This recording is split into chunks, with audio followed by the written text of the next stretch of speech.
Bonjour, mon invité aujourd'hui est Hakim El Karoui, qui est essayiste, président du club 21e siècle, qui aussi dirige une société de conseil. Bonjour Hakim. Bonjour Pascal. On va parler avec toi aujourd'hui de la place des musulmans en France et de leur regard sur notamment le conflit israélo-palestinien. Tout d'abord, première remarque, tu avais évoqué une fois qu'on s'était rencontrés le fait que la perception des musulmans en France par les Français était faussée et que généralement les Français voyaient les musulmans beaucoup plus nombreux qu'ils ne sont en réalité. Oui, alors c'est peut-être le fait de l'actualité, de la place que le fait musulman occupe dans l'actualité. Mais en fait, quand on interroge les Français sur combien il y a de musulmans, ce que fait le Pew Research Center, ils disent 30%, 30% de la population, c'est-à-dire 22, 23 millions de personnes. La réalité, c'est plutôt 6 ou 7 millions, c'est-à-dire 3 fois moins. Et donc 8-9% de la population. Qu'est-ce que ça traduit? Ça traduit la place colossale qu'occupe le sujet islam dans l'actualité, dans les consciences, et puis un effet de loupe, qui est notamment un effet de loupe géographique. Il y a une très forte concentration de la population musulmane, et du coup, quand on parle des grandes villes, quand on parle des banlieues, en fait on parle rapidement des musulmans, et puis tout s'agrège, et puis on fait une équation entre délinquance, insécurité, islam, islamisme, djihadisme, etc. Alors, une très grande hétérogénéité, mais aussi une très grande concentration géographique. Oui, c'est les musulmans, c'est simple, c'est le fait de l'histoire migratoire. Ils vivent dans les grandes villes. Ils sont venus les premiers. Il y a eu des Algériens dès les années 30 au nord, dans l'île, le bassin minier, la vallée de la Moselle. Et puis ensuite, le grand mouvement de migration des années 50, 60, 70, c'était Paris, Paris, Lyon, Marseille. Maintenant, il y a Bordeaux-Toulouse, un petit peu en Alsace, et puis il y a vraiment l'arc méditerranéen. Mais donc c'est vraiment un fait de la métropole, des métropoles. Une concentration géographique et aussi une répartition en termes d'âge différente du reste de la population. Oui, très différente. La population française vieillit. La population française de confession musulmane, elle a plutôt tendance à rajeunir, et en tout cas, elle est beaucoup plus jeune que la moyenne de la population générale. Et pourquoi? Pour deux raisons. La première, c'est qu'il y a très peu de personnes âgées. Parce que quand on parle d'immigration, on voit toujours ceux qui arrivent. On oublie ceux qui partent. Et ceux qui partent, ils sont nombreux. On peut mesurer les pensions qui sont versées à l'étranger, notamment au Maghreb. C'est 800-900 000 personnes. Ça fait qu'il y a très peu de retraités en France sur le territoire national. Et puis de l'autre côté, il y a une fécondité qui est plus importante, pas parce qu'il y a une surfécondité des femmes musulmanes, mais c'est juste que quand elles arrivent, elles sont en âge de procréer. Et leur proportion est plus importante que celui de la population majoritaire. Donc une population beaucoup plus jeune, beaucoup moins âgée, et on estime que 15-17% des naissances aujourd'hui sont le fait de parents qui sont de culture musulmane. Oui, parce que quand on dit musulman, il n'y a pas que des gens qui croient et qui vont à la mosquée. Ce terme de musulman cache une réalité beaucoup plus hétérogène. Oui, comme d'habitude, en fait, il y a des musulmans qui n'en sont plus. Il y a des musulmans qui n'ont pas l'air musulmans parce que tout simplement ils ne sont pas d'origine immigrée. Dans l'enquête que j'avais faite avec l'Institut Montaigne il y a maintenant 6 ou 7 ans, on avait 20% des gens qui avaient des parents musulmans qui déclaraient ne plus l'être. Et à l'inverse, 5% des musulmans n'avaient pas des parents musulmans, c'est-à-dire qu'ils étaient convertis.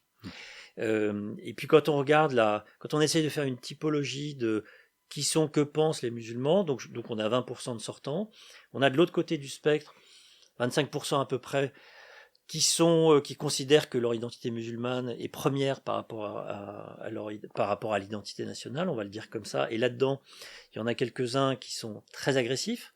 Ils sont très agressifs d'abord à l'encontre des autres musulmans, parce qu'ils considèrent que ce ne sont pas des bons musulmans. Et puis au milieu, il y a à peu près 50%. Il y en a 25% qui sont très conservateurs, eu égard à la norme de la société française d'aujourd'hui, mais qui ne sont pas revendicatifs. Et d'ailleurs, c'est souvent des immigrés de première génération. Ils viennent avec la culture, la croyance, la pratique du pays d'origine, mais c'est une affaire privée. Et puis, il y a au total à peu près 45-50% des musulmans qui sont des catholiques comme les autres. Ils sont plus croyants que la moyenne de la population française, de loin. Ils sont plus conservateurs aussi, mais ils font de la religion une affaire privée. Alors en fait, ils sont aussi musulmans dans les yeux des autres. Oui, bah, on est musulman dans le regard des autres. Dès qu'on a un nom arabe, qu'on est subsaharien, qu'on est turc, etc., on est forcément musulman. Et comme la société et les dirigeants connaissent pas extraordinairement bien ce sujet-là, cette croyance-là, et que par ailleurs, le discours sur l'islam, sur la religion, il est tenu par les promoteurs d'un islam identitaire, ça donne une grande difficulté de représentation de la majorité de la population française de confession musulmane, qui ne se sent pas ni comprise ni représentée par ceux qui parlent d'islam et puis par ceux qui invoquent l'islam à chaque seconde pour édicter une croyance, une norme, un comportement. Alors, il y a un autre trait commun, c'est un sentiment de discrimination.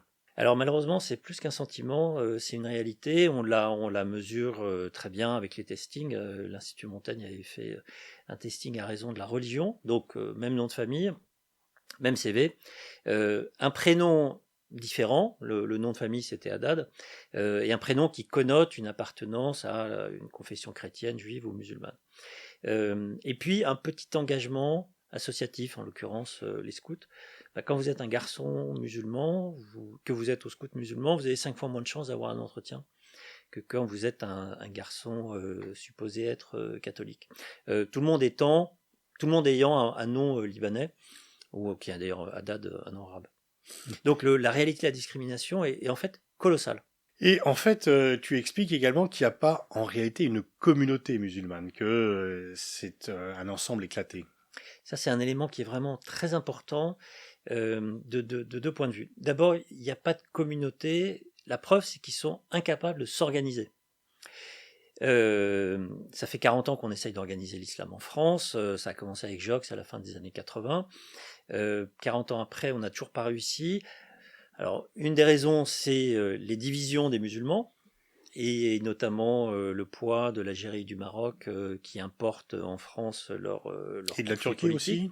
Et la Turquie, mais la Turquie est pas dans, pas de, il n'y a pas de bisbille des Turcs avec les Algériens ou les Marocains. Les Tunisiens sont à l'écart. Le gouvernement tunisien, les gouvernements n'ont jamais fait de l'islam un outil de contrôle de leur population, hein, parce que c'est ça ce qu'ont essayé de faire notamment les Algériens.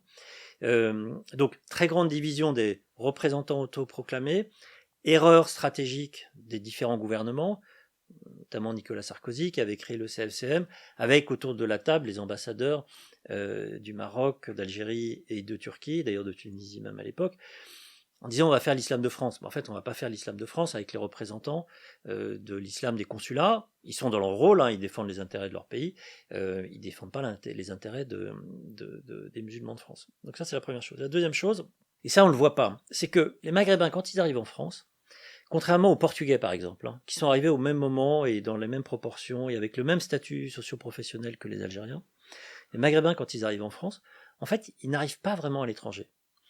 Quand on arrive à l'étranger, en fait, on a un réflexe communautaire. Prenez les Français à Londres, ils vivent dans les mêmes quartiers, ils vont dans les mêmes écoles, ils fréquentent les mêmes bars, ils jouent au foot ensemble, etc. Les Maghrébins, contrairement à ce qu'on croit, pas du tout. Donc il n'y a pas de communauté algérienne, marocaine, tunisienne. Et ce qui se passe, c'est que le processus d'intégration, d'une certaine manière, va trop vite. Parce qu'il n'y a pas la protection de la communauté. La communauté, c'est quoi? C'est les adultes qui s'occupent des enfants des autres. C'est pas le cas avec les Maghrébins parce que ils connaissent, ils ont de la famille, ils ont des voisins, ils parlent la même langue que la France. Il y a, dans certains cas, 130 ans, 150 ans, 180 ans d'histoire commune.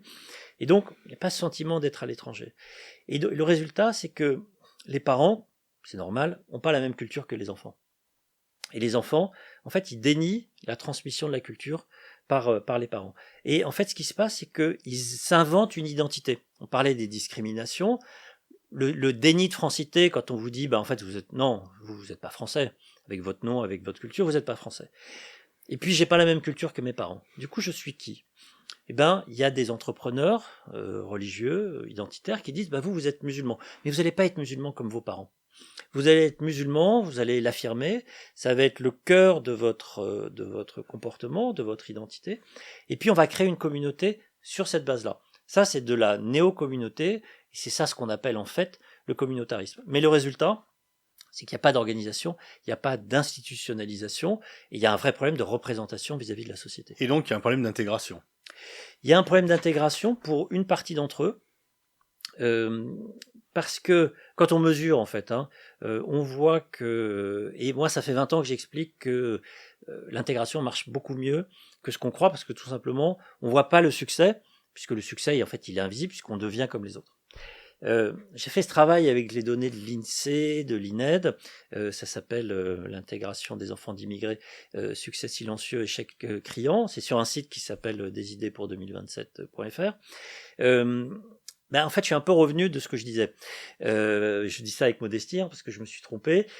En fait, le succès est pas si important que ça, et l'échec est plus important que ce que je croyais. Si on prend les enfants de l'immigration algérienne, puisqu'on a les stats de l'INSEE là-dessus, en fait, on voit qu'il y a 20% de cadres par an. Il y a 20% des immigrés algériens qui sont des cadres. Il y en a plein, par exemple, à l'hôpital public. Il y en a beaucoup qui sont venus pendant la décennie noire. Les enfants, c'est seulement 15%. Alors, il y a un peu plus de professions libérales, d'entrepreneurs. Donc, en gros, on peut dire qu'il y a une reproduction des élites. Si on regarde le bas de la pyramide sociale, ce qu'on voit, c'est qu'il y a beaucoup moins d'ouvriers chez les enfants que chez les parents. Ça, c'est l'effet de la désindustrialisation. Par contre, il y a plus d'employés. Et là où il y a une vraie différence, c'est sur les professions intermédiaires. Donc, il y a beaucoup plus de professions intermédiaires chez les enfants que chez les parents. Donc, ça montre que les enfants ont monté 1, 2, 3 niveaux de l'échelle sociale, si on considère qu'il y en a 10. Mais il y a un plafond de verre au niveau des classes moyennes. Et puis, il y a un plafond de verre au niveau des élites, parce que finalement, il y en a pas beaucoup qui percent ce plafond-là, et ils sont pas plus nombreux que leurs parents. Donc, il y a un problème d'intégration dans la dynamique sociale. Et puis surtout, et c'est le plus important et le plus grave, il y a des gens qui sont des décrocheurs, mais qui sont des décrocheurs professionnels, éducatifs, et puis qui en fait sont vraiment en marge de la société.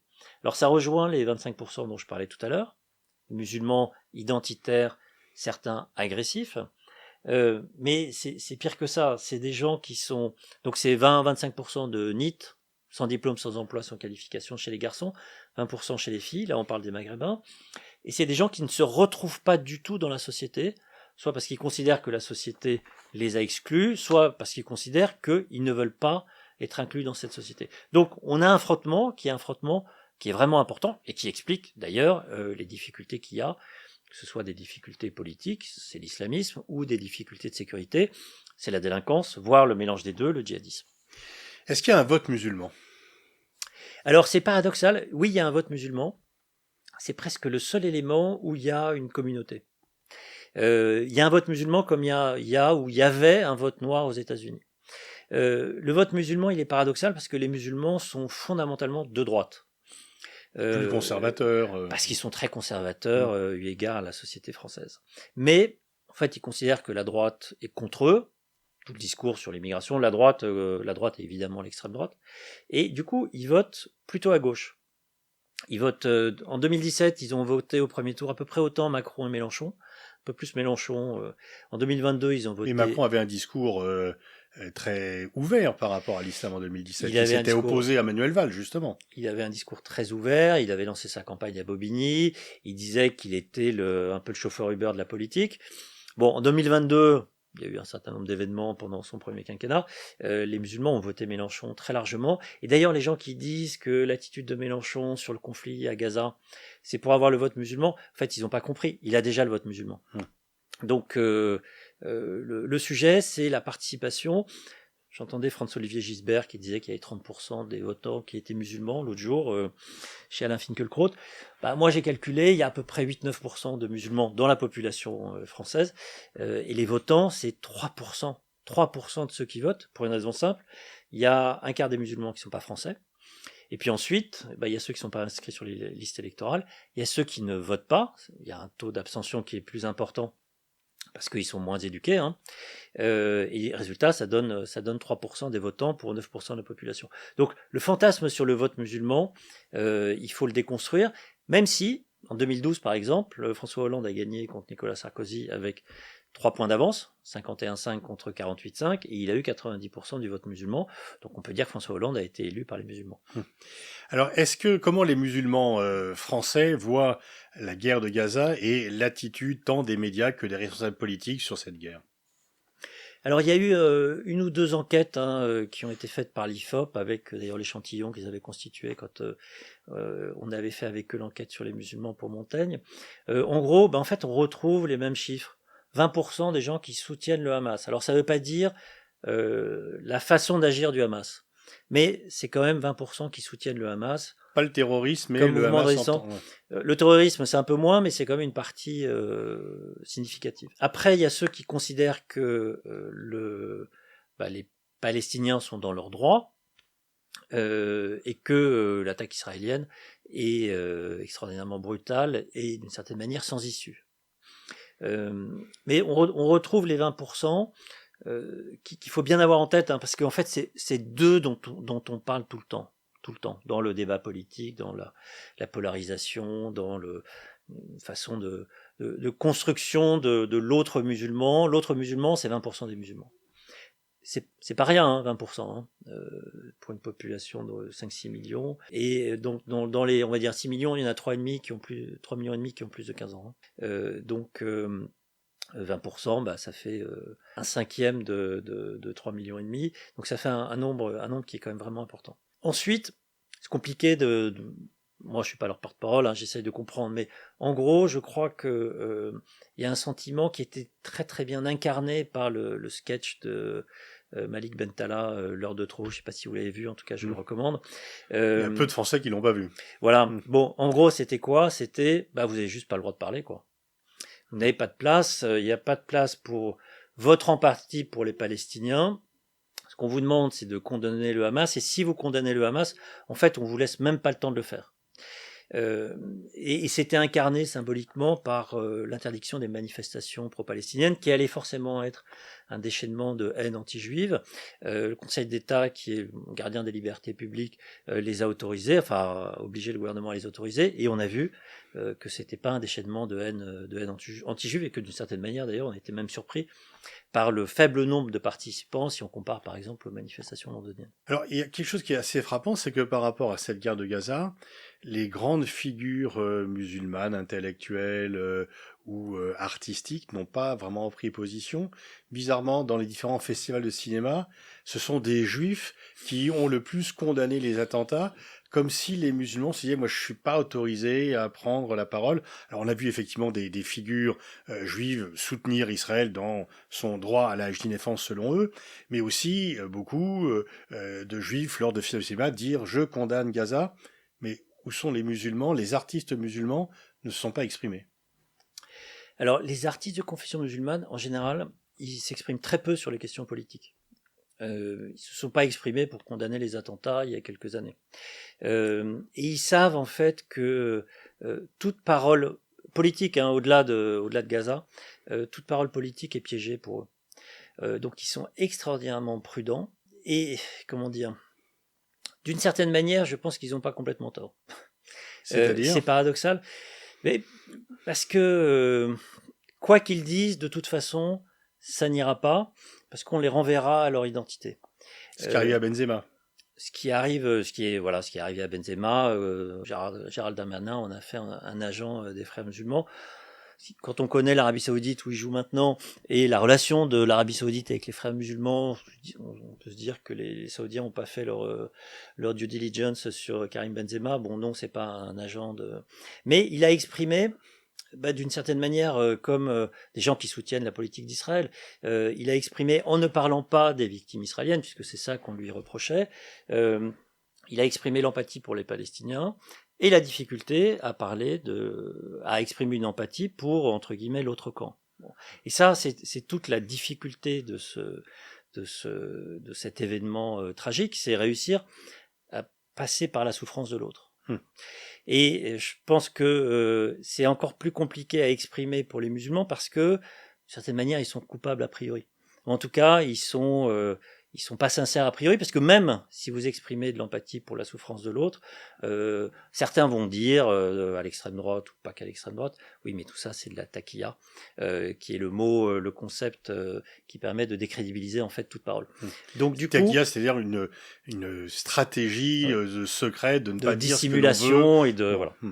agenda caché pour mieux. Bon, mais donc c'est quand même assez paradoxal, assez frappant, c'est-à-dire que il y a maintenant quand même en France un sentiment qu'Israël excède la légitime défense sur ce qui se passe à Gaza. Ce sentiment encore plus fortement ressenti chez les musulmans ou supposés tels en France, mais les grandes figures qui les représentent ou qui sont connues du grand public prennent position contre le racisme, prennent position sur des sujets de société et encore, mais là-dessus, il y a encore un tabou à s'exprimer sur le conflit israélo-palestinien, sauf à être antisémite. Disons à courir le risque d'être accusé d'antisémitisme. Voilà, il y a toujours le risque, ce risque-là. Et puis, au-delà de ça, il y a le fait d'être emporté dans des débats politiques. Et c'est malheureux, hein, mais les grandes figures qui se trouvaient de confession musulmane, en fait, ils ne sont pas sur des débats politiques. Ils veulent pas, et comme je vous disais, ils veulent pas sur Gaza, mais ils voulaient pas sur Charlie, ils voulaient pas, parce que tout ça est piégé, et c'est à la fois piégé, et puis c'est aussi très compliqué. C'est un champ de mine. Et donc, en quoi c'est compliqué ? Parce que c'est compliqué de condamner. Certains pouvaient croire que c'était compliqué de condamner les attentats contre Charlie en étant musulman. Et la perversité de l'attentat était fait pour ça. Il y a de la complexité, il y a de la subtilité, et donc ils veulent pas y aller, quoi, c'est tout. On pourrait dire la même chose des grandes figures religieuses, puisque les responsables du consistoire n'hésitent pas à prendre parti pour Israël, le CRIF le fait également, les autorités religieuses musulmanes, le recteur de la mosquée de Paris et d'autres ne prennent jamais parti ne s'expriment jamais, ou très rarement sur le conflit israélo-palestinien. Alors là, au contraire, je crois qu'ils se sont exprimés. Et d'ailleurs, on leur a reproché, et notamment on leur a reproché de ne pas être à la manifestation contre l'antisémitisme. Oui. Bon, le recteur, non, mais ils n'ont pas pris position très forte sur le conflit pour l'instant. On les a jamais. Il y a pas d'équivalence par rapport au soutien des instances communautaires juives à l'égard d'Israël. Non, et parce que les instances communautaires juives françaises, pas américaines, hein, mais françaises, elles sont historiquement, enfin en tout cas depuis plusieurs décennies, complètement alignées avec la politique israélienne. Ce qui n'est pas le cas des représentants ou ceux qui essayent d'être les représentants musulmans, mais parce qu'ils sont aussi alignés sur la politique de leur pays d'origine. Et donc ils sont toujours un peu gênés aux entournures. En fait, ça reflète aussi le fait que les pays arabes n'ont pas soutenu les Palestiniens. Sauf l'Algérie quand même. L'Algérie qui a pris des positions très dures, qui a voté avec la Russie et la Chine au Conseil de sécurité. Disons que l'Algérie et le Maroc ne sont pas sur la même ligne sur ce sujet. Oui. L'Algérie a pris des positions très dures. Après, qu'est-ce qu'a fait l'Algérie de façon et qui était à la Cour de justice internationale? C'était les Sud-Africains, c'était pas les Algériens. Ouais. Est-ce qu'il y a quand même un changement dans le fait, tu parlais espoir et tragédie, il y a quand même aussi de plus en plus quand même de musulmans français ou supposés tels qui sont avocats, ingénieurs. Est-ce qu'il n'y a pas aussi une classe moyenne supérieure qui occupe un espace que l'on voit quand même, qu'on ne voyait pas auparavant dans les universités, qui n'avait pas accès même aux classes de terminale auparavant? Est-ce que à bas bruit, cette société change? Oui, elle change. Alors, je disais, on est plutôt dans la reproduction sociale, hein, si on regarde les chiffres. En même temps, il y a plus de musulmans qu'avant. Ça, c'est une réalité. Et donc, quantitativement, il y a plus de Français de confession musulmane, classe moyenne, supérieure, ou je sais pas, de ce qu'on appelle l'élite, enfin en tout cas des gens bac plus 5, etc., qui sont parfaitement insérés. Donc, eux, ils sont là. Après, ils ont vraiment des difficultés à s'engager en tant que musulmans, que ce soit, j'en ai fait l'expérience, pour lutter contre l'extrémisme religieux, le djihadisme, et une forme d'OPA qui a été menée par ceux qu'on peut considérer comme étant islamistes sur l'islam. Et moi, je pense que c'est aux musulmans de lutter contre l'islamisme, et de toute façon, il n'y a qu'eux qui peuvent le faire. Et quand on leur dit engagez-vous, ils disent oui, mais il n'y a que des coups à prendre, et puis c'est pas moi, et puis moi je suis victime, je suis pas coupable, et puis moi je leur dis mais faites de la politique. Enfin, la société vous regarde, la société attend de votre part un engagement, à la fois parce que ça va la rassurer, parce qu'il y aura de la clarté, et puis parce que d'une certaine manière, on sait bien que c'est vous qui avez les clés. C'est pas l'État. Est-ce que la guerre de Gaza et la façon dont les médias la traitent pourrait être un facteur déclencheur de cette mobilisation, de cet engagement? Non, je crois pas, je le vois pas en tout cas. Mhm. Je pense que la Gaza, c'est pour une bonne partie des musulmans, la conséquence, ça, c'est ce qu'en mauvais français on dit un wake-up call. C'est réveillez-vous. D'une certaine manière, la montée de l'extrême droite, c'est pas quelque chose de théorique. Aujourd'hui, ça structure le débat. Le fait que l'extrême droite ait pris position tout de suite et de façon unilatérale, c'était pas la seule, hein, mais pour soutenir Israël, façon franchement grotesque quand on connaît leur histoire, c'était le message était clair, hein, la présence de Marine Le Pen à la manifestation contre l'antisémitisme, c'était quoi? C'était l'antisémitisme aujourd'hui, c'est les musulmans. Et donc nous on est contre les musulmans et donc on est légitime pour manifester contre l'antisémitisme. Ça, je pense que c'est ça qui va être retenu.